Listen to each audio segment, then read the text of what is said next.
Nobody likes a slow computer that can't even run Minecraft. So I contacted our Wise Hosting support and they were willing to help us out right away to build the best Minecraft PC possible.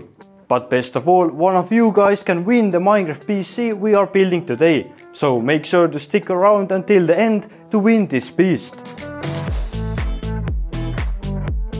When I saw what they had picked out, like the 4070 graphics card and the newest Intel i9 processor, I knew that the build was going to be epic. Here is everything we picked out. A lot of stuff has RGB, like the CPU cooler, all the fans, and even our RAM has RGB. Then there is the 4070, the newest Intel CPU, but this case here is really special. Let me show you. And this here is the case that we got. As you can see, it's already green on two of the parts, on the inside and on the front. But it didn't used to be like this. This front here was just a regular black mesh. So what we did is we took out the mesh and sent it to a paint workshop. They painted it green. And now here is the new case with a custom green front and the green inside. But that's not all with the case customization. We also printed these stickers that I now need to stick onto the case, just so the case can be more Minecraft themed. And here it says powered by Wise Hosting, because all of these parts together cost like $3,000. And we are giving this PC away all thanks to Wise Hosting. We sprayed the surface down with some soapy water, which allowed us to move the sticker even after placing it down. Then just squeezed all the water out to stick it in place. That went surprisingly smoothly. Let's see what it looks like. I have to say it looks pretty cool. The next sticker was a bit more difficult, because it needed to fit on the front and run all the way to the back from the side. But our soapy water squeegee method made it pretty easy. Then added two more decoration stickers. Oh man! And finished our sticker part by doing some cuts. We got the creeper on the front, us on the side, and of course on the back we have the Wise Hosting blog. But enough with the case, now we get to move on. Let's start building the actual PC. First we need a motherboard. We have the ROG Strix. I know these are really good motherboards and they should have a lot of RGB. Next we need the CPU. It's one of the most powerful CPUs released just last month, which is the second most expensive part in our PC. This is always the most terrifying part about building a PC. I made sure to just pop it in the right way and close the lid with the metal lever. The most stressful part for me is complete. Minecraft also eats a lot of RAM, so we didn't get 32 GB, we got 64 GB of RGB RAM. It's all DDR5, so it is the newest and greatest one you can get. I know it's better to just use 2 RAM sticks, but we went with 4 to get a better visual look. But trust me, this PC will still run great. For all of your Minecraft worlds and mods, you need a lot of storage. So we got 2 TB Samsung SSD. It may seem odd that it's so small, but it's actually the fastest one available.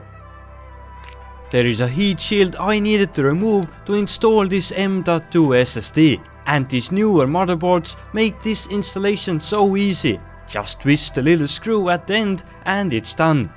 Oh, and don't forget to peel the plastic off the heat shield before you put it back together. For now we can push the motherboard to the side because we need to work on the case and replacing these fans that are on the inside with newer and more RGB fans. We don't need these anymore.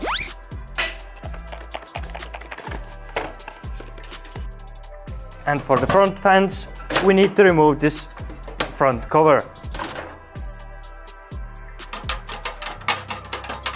The new fans that we got for the front are just a bit bigger than the ones that we used to have. But that's good, because it means more airflow and more gaming. And that's how the front fans will be. I can just put this plate back on. And this thing as well. We made the cables a bit nicer and also connected all the fans into the RGB hub. But now we need to deal with the CPU cooler. This cooler even has a display, so it must be really good. It's a powerful CPU, so we went with a water-cooled system. I did not know, but we got a way better RGB hub and fan hub all in one from this package, so we need to swap that out. Before we can mount anything into the case, we need to mount these fans onto the radiator. I got the correct screws and the bracket that I can use to mount the cooler.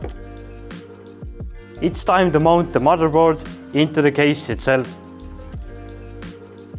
It sits nicely, just need to screw it in. But before we can get the cooler mounted, we have one more thing. Our PC also needs a power supply, and that's what we are installing and mounting next. And the 1000-watt power supply itself. This power supply is modular, meaning I don't need to use all the cables. I just need to use the ones that I actually need for my setup. This bad boy will be mounted here with the fan facing downwards. Just like this. I'm going to connect everything to the power supply first and then actually connect them up to the motherboard. I highly recommend to connect the cables first and then mount the power supply in the case, because it was so hard to connect the cables when you can't see anything. Let's put the motherboard and the CPU cables to the front, because we actually need to connect them. That's the biggest cable we are going to connect, and it goes straight on the motherboard. Then two of the CPU cables connect on the top here. It's time to mount the CPU cooler to the PC. Usually you have thermal paste here, but we had a little accident. We mounted everything in place and then realized I can't connect any cables when this radiator is in the way. And look how badly the stock thermal paste has spreaded. It is supposed to be all full of paste evenly, so I am glad we took it off. But now that we already guided the cables through, let's mount the cooler again. This part can be unplugged on this model for easier installation. Applying the thermal paste now. And I always like to spread out the thermal paste. Then we can mount this onto the CPU and screw it in using these. Before you start mounting this into the case, we need to look at all of this and the cables, because most of these cables need to go through the hole at the top. So we can't forget to put these in before this thing is gonna block everything. And it's final time to mount the radiator to the top here. You might be wondering why we didn't put the 3 fans one here. It's because it physically doesn't fit into this case. This thing uses 8 screws to hold it in place, so it's probably never gonna move. And the cooler is fully mounted. Let's see what's going on behind this. Like I was expecting, there is a mess here, so all the fans that we just brought here need to be connected, including all the other stuff that connects to the motherboard. I will quickly explain what we did. We cable tied everything together to make it look nicer, but also connected all the fans into here, all the RGB headers into here, and put the rest of the cables down here. But some are also now in the front. We still need to connect these, and all of these connect on the bottom of the motherboard here. Each motherboard is unique, so you need to follow the instructions that the motherboard gives you, so you know where to connect all of these. And now all of these are connected. The PC looks like it's almost complete, but we are missing something huge here. Oh yes, we are missing the GPU. Let's unbox this. It's the RTX 4070. Holy! This thing is huge. And not only huge, it's really thick. Look at this beast of a graphics card. And it's huge. Here's a little secret. Most of the GPU fans also have the little plastics on these here. It comes with a lot of accessories, but I'm not sure if we are going to use all of them. And that's because we bought a GPU vertical riser, which means instead of mounting the GPU like this, we are going to try to mount it up just like this. We put together the new vertical bracket and mounted the GPU onto that. Before I have no access to this area, I'm also going to connect the power connector. And the final step, putting all of this inside. It was surprisingly simple to mount to the case. And the GPU mount is complete. The whole Minecraft PC build part is done and we just installed Windows. So let's start it up. This thing lights up like crazy. Look at all the RGB we have going on.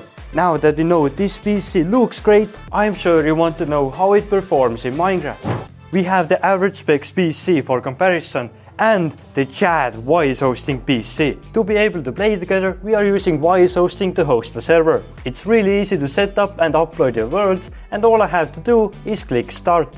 And the server is online. Now I can just join using both of my accounts and play together. I am moving to our storage room because that has a lot of entities and is a good test. The Wise hosting server is running smoothly, of course, and the average PC gets like 60 to 70 FPS, while the Wise hosting PC gets like 100 FPS more. Let's see the result with the shaders enabled. As you can see, Wise hosting PC is again much better, getting almost triple the FPS. It's a crazy good Minecraft PC, but we want to give this to one of you guys. So here's the deal. We started a Minecraft hosting company called Wise Hosting, and it's been really successful with a lot of happy clients. So all Wise Hosting active server owners can enter into the giveaway by using the link below. Or you can host right now and join the giveaway, because we got a huge minus 50% sale going on. Go get the server with the biggest discount of the year, and you can enter to win the $3,000 PC we just built. The entries are open until the December 20th, with the winner announced after that. With Wise Hosting, you are guaranteed to have the best Minecraft server experience, and even after Black Friday, my link below will get you the best price. Oh, and also the ability to win this epic Minecraft PC. Thanks again to Wise Hosting for making this possible, and thank you for watching this video. Bye!